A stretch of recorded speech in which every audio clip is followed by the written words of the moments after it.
یاد خدا ما یه چیزی رو شاید لازم اصلا تو بحث بازار فارکس و بازار رمز ارزها به اشتباه به ما گفتن. البته مثلا میگن که بذار اول این اصلاح کنم، این باوره خیلی مهمه که بعضیا به اشتباه در واقع یک ایده دارن. مثلا میگن که اینجا قدرت خریدار زیاده و خریدارها که وارد میشن چارت میبرن بالا. این رو گوش کنید. حالا اینجا میگن که اینجا قدرت فروشنده ها زیاده، فروشنده ها وارد میشن چارت رو میارن پایین، در حالی که بذارید من یه مثال اینجوری بزنم. چارت چی کار میکنه؟ حالا چه چارت باینری آپشن چه چارت فارکس، چارت پولش از کجا به شما میده؟ چارت پولش از کجا به شما میده؟ یه عده خریدارن، یه عده فروشندن، یه عده درست تشخیص میدن، یه عده تشخیص خطا میدن. چارت چه کار میکنه؟ پول بازنده رو میده به برنده، یه پولی هم تو جیب خودش میمونه. این یه منطقه دیگه، درسته؟ اما چارت چه کار میکنه؟ اگر این منطقه رو جا بندازم من اینجا اگه چرا اینجا چارت ریخته، چرا اینجا چارت موقعیت سل داریم، چرا در واقع این منطقه چارت میرزه پایین، یا چرا اینجا چارت داره میره بالا؟ اینجا چرا چارت میره بالا؟ ببینید، اگر فرض کنید که شما تنها کسی هستی که رو چارت اوردر میذارید، هیچ کس دیگری تو دنیا الان تو چارت نیست، درسته؟ اول بذار این مثالا رو میخوام اینجوری جا بندازم. فکر کنید که شما یک نفر هستید و داخل این چارت اوردر میذارید، داخل این چارت اوردر میذارید. یه سل اینجا باز کردید، یه سل اینجا باز کردید،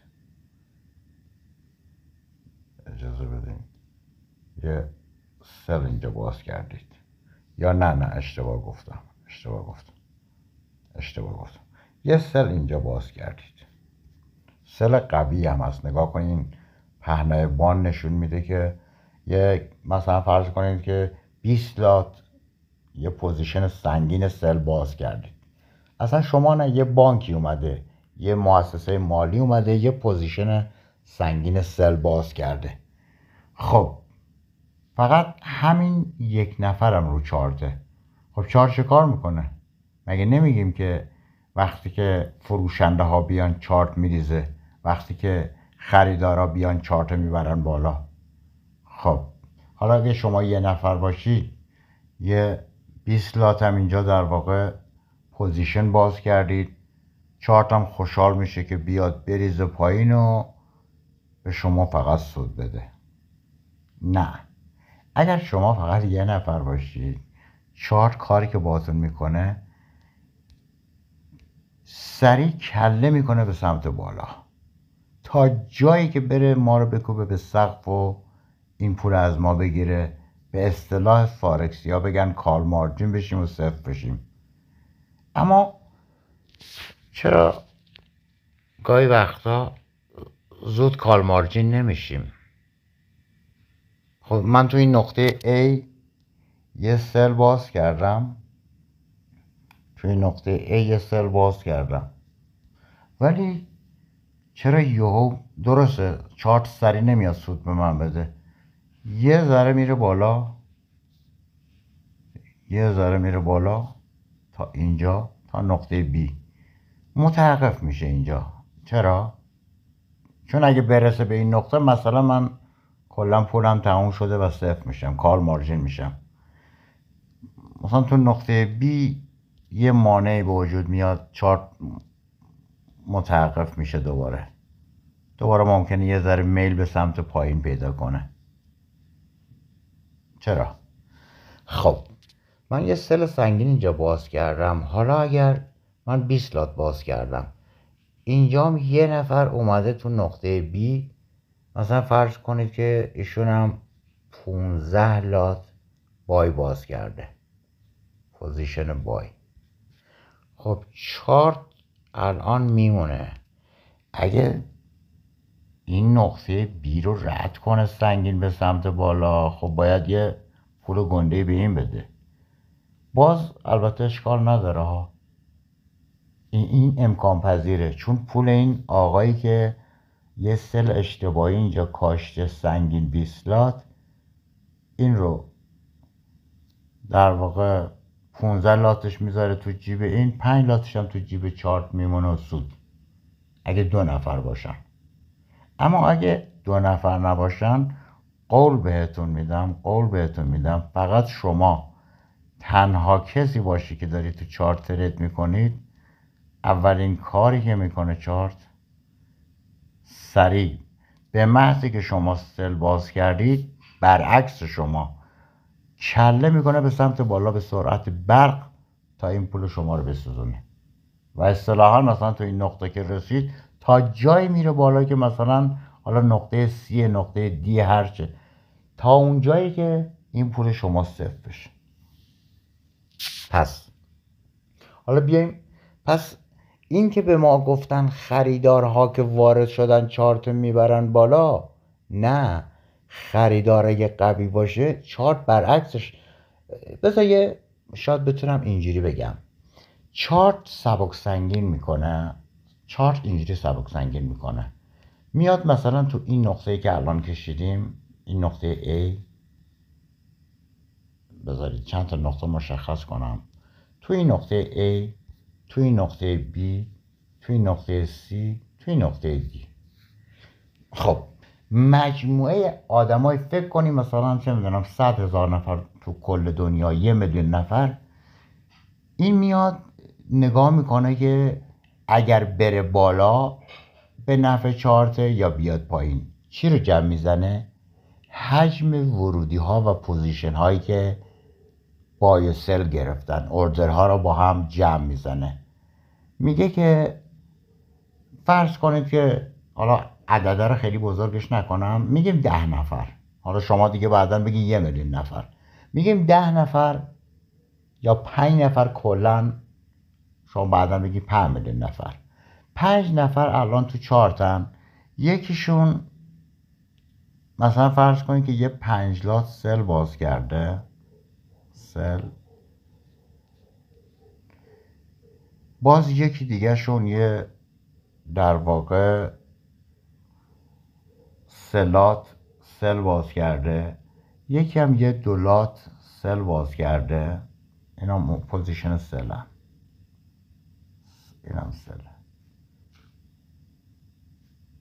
خب شد چقدر؟ 5 و 3 و 10 لات الان از این، حالا 4 نفر کلون، 10 لات فعلا سل باز شده، 10 لات سل باز شده. از اون طرفم یه بابایی اومده اینجا تو این منطقه دی، فکر کنید که در واقع اگر این 20 لات، فکر کنید اول 20 لات در واقع بای باز کرده باشه، این 20 لات بای باز کرده باشه. خب چارت مگه قرار از جیب خودش بده؟ اگر ریزش بکنه، خب چون جمع این اعداد، این 5 و این 3 و این کلن شد 10 لات، درست شد؟ خب اگه بره اینا رو بسوزونه، اوکی، ولی اگر بیاد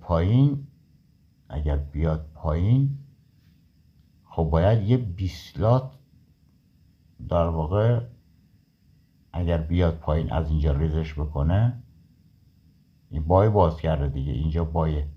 خب اگه بره بالا اینجا، اگر بره بالا باید یه سود گنده‌ای به این آقا بده که 20 لات باز کرده. خب این سود رو کجا باید بده؟ اینا رو سوزوند، اشکال نداره، این 5، این 3 لات، اینم 2 لات، 10 لات سوزوند. خب این 10 لات گذاشت تو جیب این، 10 لات دیگرشو از جیب چه کسی باید بده؟ چارت خودش؟ نه. پس چارت چی کار میکنه؟ میاد جمع اوردرهای سل و بای رو با هم میسنجه، حجم اوردرها را. پس اینجا یه خریدار، اینجا یک در واقع بگو اینجا یک خریدار قوی هست و اینجا هم در واقع 3 تا تقریبا فروشنده متوسط. چه کار میکنه چارت؟ اینجا دیگه نمیره بالا، میاد اینه به سمت پایین تا جایی که بالانس بین اینها برقرار بشه. باز اگر این بیاد در واقع بخواد کل این 20 لات این بابا رو بسوزونه، این کل این 20 لات بسوزونه، خب تا اینجا که اومد 3 لاتشو، اینجا تا اینجا 5 لاتشو، اینم 5 لات، یه 10 لاتشو، باز 10 لات هم تو جیب چارت میره. پس اگر کله نکرد به سمت پایین، اینجا اتفاقا فروشنده های یه ذره قوی تری بودن نسبت به اون خریدار. پس خریدار، اشتباه نگیریم، اون قرمز خریداره، این آبی ها و سبز ها فروشنده ها برعکس اینه به ما گفتن. پس تا جایی که ببینید، پس اگر اون 20 لات بود، این حتما مثلا فرض کنید که 20 لات نبوده، این مثلا عرضم به حضورتون که اینم بگیم که 12 لات بوده، 12 لات پوزیشن بای باز کرده اونجا، میخوام این پوزیشن بای. حالا چارت چیکار میکنه؟ این میاد به سمت پایین، اگه بره بالا، خب بره بالا، این 12 تا این بابا رو صفر کنه، 12 تا این بابا رو بسوزونه، این خریدار رو. خب اینم یه راهه، میاد یه 5 تاش به این میده، 3 تاش به این میده، 2 تاش هم به این، 2 تاش هم تو جیب چارت میمونه. پس این کاری نمیکنه، بالا نمیتونه بره. بگیم 15 لات بوده، خب 15 لات بوده دیگه، بالا نمیتونه بره، میاد پایین. اولی و دومی رو میتونه بشکنه، این میشه این به سمت پایین. پس اگر 15 لات، بذار ببینم، من میخوام یه تعادلی بین این حجمی که وجود داره، اگه 12 لات باشه، خب چارت میتونه به سمت، اتفاقا چارت میخواد به هیچ کی پول نده، یه جایی اینجا در واقع نگه داره که تا جایی که اینا رو بسوزونه میره بالا، اینو بسوزونه، مگر اینکه یک خریدار قوی مانعش بشه.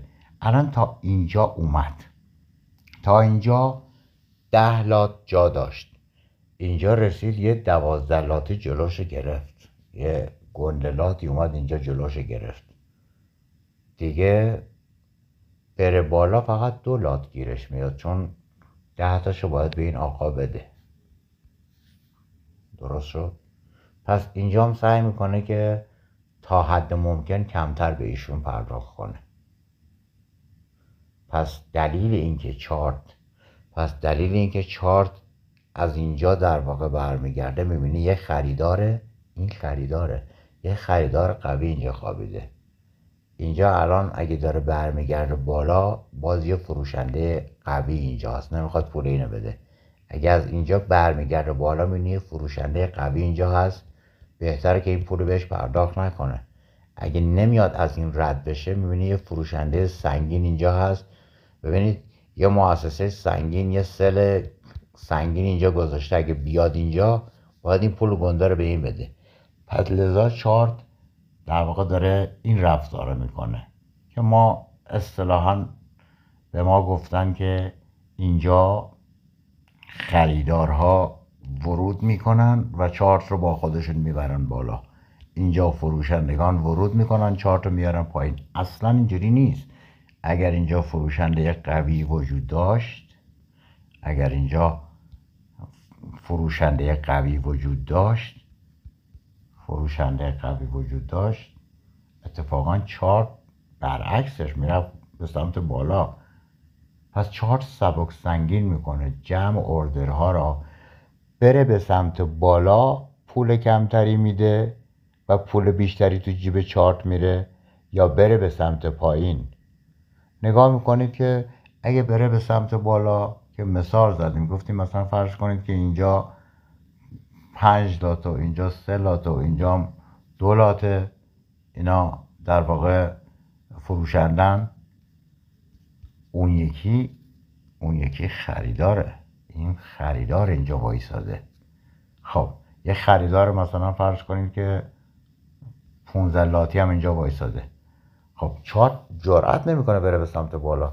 بره به سمت بالا، خب 15 لات این هرچه بره بالا باید یه پول سنگینی به این بده.